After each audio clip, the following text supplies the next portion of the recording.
आज मैं एक ऐसे प्रश्न पर विचार करने वाला हूँ जिसे ना तो पूरी तरह विज्ञान समझ पाया है और ना ही दर्शन।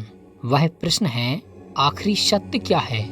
मनुष्य सदियों से इस खोज में लगा है, कभी पहाड़ों में, कभी ग्रंथों में, कभी ध्यान में, तो कभी जीवन के संघर्षों में। इस सत्य की झलक पाने की कोशिश करता रहा है, परंतु जब भी कोई ज्ञानी इस सत्य को शब्दों में पिरोना चाहता है, वह एक ही बात कहता है, आखिरी सत्य अनुभव है, समझ नहीं।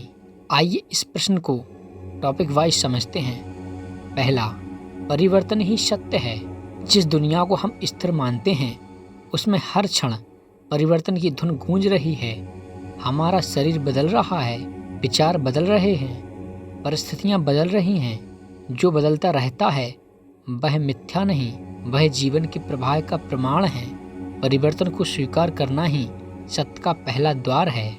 दूसरा, आत्मा अजर अमर है, यही शाश्वत सत्य है। शास्त्र कहते हैं, ना जायते मृत्यते वा कदाचित। आत्मा ना जन्म लेती है ना मरती है। हमारा वास्तविक स्वरूप शरीर नहीं, बल्कि वह चेतना है जो सबके भीतर समान रूप से विद्यमान है। जब मनुष्य यह समझ लेता है कि वह शरीर नहीं, आत्मा है, तो भय, लोभ, ईर्ष्या, द्वेष सभी नष्ट होने लगते हैं।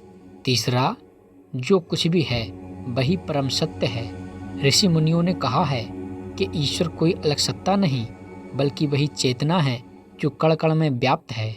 वह सत्य है जो सबको जोड़ता है, जो सब में समाया है, जो ना आरंभ है ना अंत। जब मनुष्य यह समझ लेता है कि समस्त संसार एक ही चेतना का विस्तार है, तब वह किसी को अपना नहीं और किसी को पराया नहीं मानता।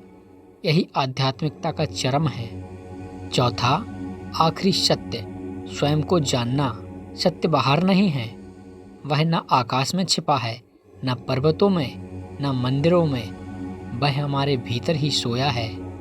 लेकिन मन का शोर, इच्छाओं का तूफान और अहंकार की दीवारें उसे प्रकट नहीं होने देती। जब मनुष्य स्वयं से प्रश्न करता है, मैं वास्तव में कौन हूँ, तभी सत्य का द्वार खुलता है। पांचवा, सत्य का अनुभव मौन में है। सत्य शब्दों में नहीं मिलता, वह तर्क से परे है, कल्पना से ऊपर है और ज्ञान से भी आगे है। ध्यान में, मौन में, शांति के उस क्षण में जब मन बिल्कुल शांत हो जाता है, वही क्षण आपको आखिरी सत्य की ओर ले जाता है और आपको सत्य की झलक दिखाता है।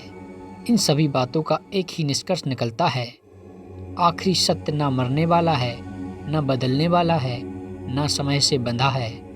वह है शुद्ध चेतना, जिसे हम आत्मा कहते हैं, जिसे ऋषि ब्रह्मा कहते हैं, जिसे विज्ञान ऊर्जा कहता है।